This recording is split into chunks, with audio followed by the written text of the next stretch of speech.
E aí, pessoal, a segunda derrota, lá embaixo na tabela, e o Grêmio enfrenta a primeira pressão contra o trabalho do técnico Thiago Nunes. O que podemos falar, o que ele pensa do momento da equipe e também quais as suas consequências. César Cidade Dias falando de Grêmio aqui no YouTube, Papo de Gremista para Gremista. Mas se antes não esqueça, na descrição desse vídeo você tem a promoção da OneXBet. Coloque Cidade Dias lá na OneXBet como código promocional e concorre até o final do mês a uma camisa tricolor. Lembrando, a OneXBet é uma patrocinadora, uma apoiadora deste espaço. Então, coloque lá e participe também mandando um e-mail para cesarcidadedias@gmail.com.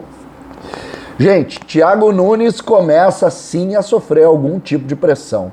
Contestação, não diria, mas pressão sim.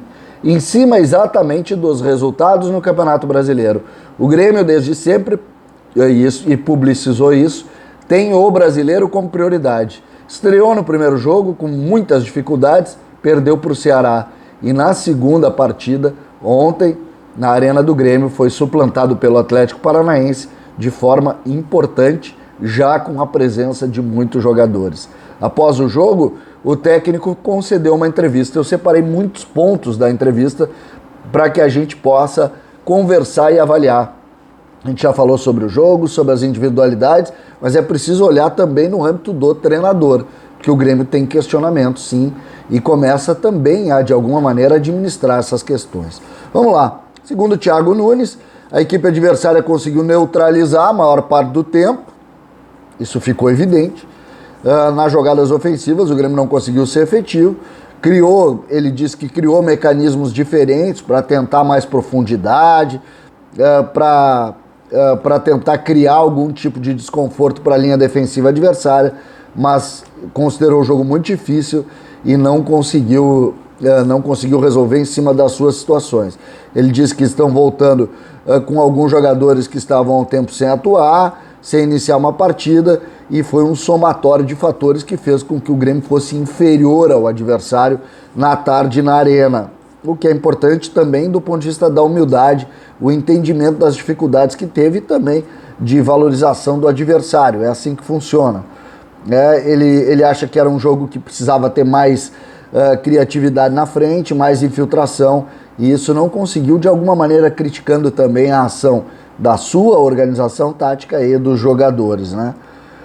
Segundo o Thiago Nunes, o Grêmio precisa de mais profundidade pelos lados do campo, mais combinação de jogada entre linhas do adversário, precisa ter jogadores que tenham a capacidade de pegar a bola nas entrelinhas e verticalizar o jogo para colocar os atacantes em condição de finalização. Acha que precisa ter mais volume também, maior troca de lados, ou seja, ele acha que faltou muito, né? Que ele coloca muitos pontos aqui na sua entrevista, dizendo que faltou muito. E eu até acho que faltou muito também, mas eu acho que tem algumas situações ali que são difíceis. Aí depois ele entrou nas individualidades. Ele falou do Jonathan Robert, que foi a opção que ele fez por dentro. É um atleta que tem enfrentamento no 1 contra 1, possui boa batida na bola, tem potencial de finalização e pisa na área.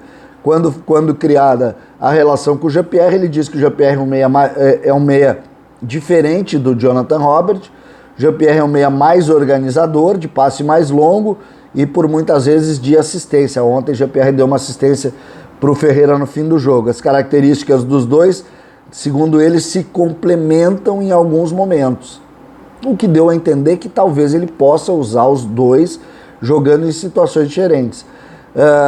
Ele acha que pode utilizar, dependendo do jogo, um na meia, se precisar de mais construção, e outro se precisar de mais um lado ofensivo. Ele disse que ontem optou pelo Jonathan Robert porque imaginou o adversário mais fechado e precisava desse jogador mais perto, um pouco mais movediço, o que acabou dando certo no primeiro tempo, mas dando errado no segundo, né? Lembrando que no primeiro tempo o Grêmio foi bem no jogo mesmo, perdendo, mas foi bem. E no segundo tempo o Grêmio foi muito mal, né? Muito mal.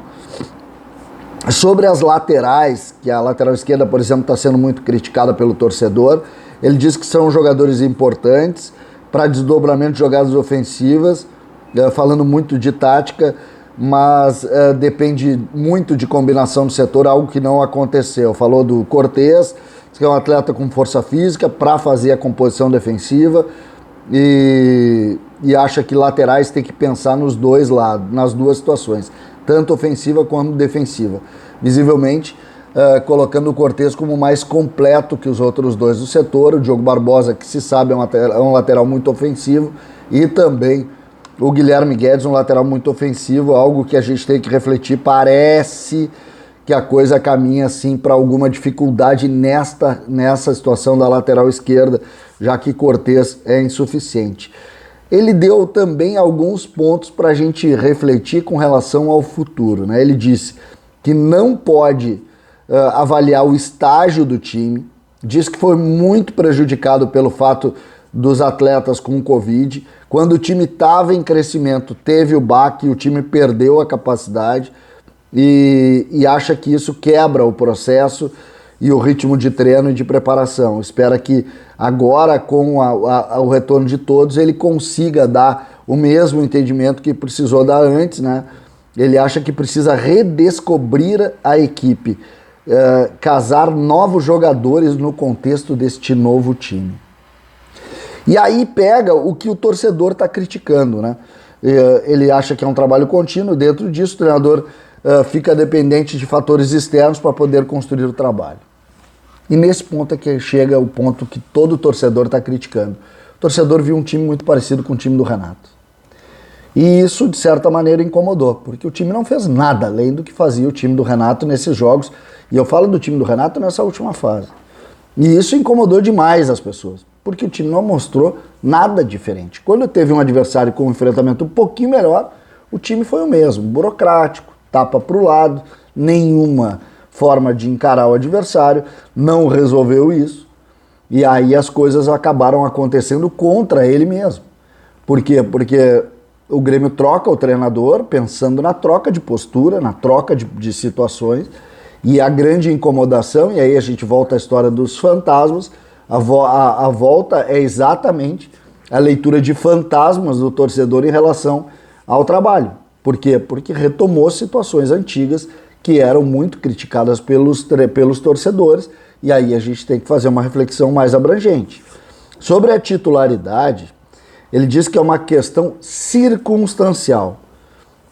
Segundo ele, pode variar pelos adversários dos enfrentamentos e pelo momento do atleta dentro do grupo.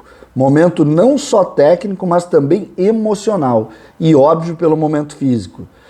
Tem uma série de fatores que no dia a dia se percebe e se define titularidade. Ou seja, indicando que o Grêmio vai ter um time titular, mas obviamente as peças vão se movimentar de acordo com essas valências. Segundo ele, momento técnico, emocional e físico. E aí, para o futebolês, quem tiver melhor no momento vai jogar, basicamente é isso que ele disse. O que a gente pode começar a imaginar dentro exatamente desse ponto e dessas manifestações do Thiago aqui? Ele vai tentar, sim, mudar a forma de jogar. Eu acho que acabou aquele período de valorização da continuidade, porque a continuidade acabou trazendo para o Grêmio um início de campeonato abaixo do que o Grêmio queria. E agora chegou a hora também do Thiago assumir e dizer o seguinte: tá, esse time é comigo e eu vou lá fazer ele jogar do jeito que eu quero. Quais as peças? Ontem ficou evidente que ele vai fazer mais insistência com o Jonathan Robert, que ele vai tentar o Luiz Fernando. Agora, se repetir o que fez ontem, nós já sabemos o destino, nós já sabemos o que vai acontecer. E isso é insuficiente porque o torcedor quer. O Grêmio quer o protagonismo no Campeonato Brasileiro. O Grêmio quer tentar ganhar o Campeonato Brasileiro. E para isso tem que jogar muito mais do que jogou ontem. A verdade é essa. Se jogar o que jogou ontem, esquece. Esquece. Não vai ganhar aqui, vai ganhar ali, como fez nos últimos anos. Aí na hora da verdade, quando chegar os melhores adversários, não vai conseguir sair do lugar, não vai conseguir vencer, não vai conseguir se aproximar dos líderes e vai ter muita dificuldade. Eu acredito muito no trabalho dele, mas acho que ele precisa pegar para ele sim e precisa assumir isso. Não adianta criar fantasma, não adianta ficar olhando para o lado para dizer quem está aqui ou quem está ali. O fato é que quando o Grêmio ganha, o torcedor está contente. Quando o Grêmio não ganha, o torcedor está infeliz. E assim é a máxima do futebol, e felizmente é assim. Se não fosse assim, a gente não poderia sequer estar torcendo. A gente torce sim para ganhar, ninguém torce para perder. Então, a crítica ela parte desse princípio. O Grêmio precisa mais do que mostrou e isso preocupa e, pelo visto, preocupa também o técnico tricolor. Vamos aguardar. Esse é o início de segunda-feira e a semana é longa porque o Grêmio joga 2 partidas fora e 2 partidas difíceis e obrigatoriamente precisa pontuar. César Cidade Dias falando de Grêmio aqui no YouTube.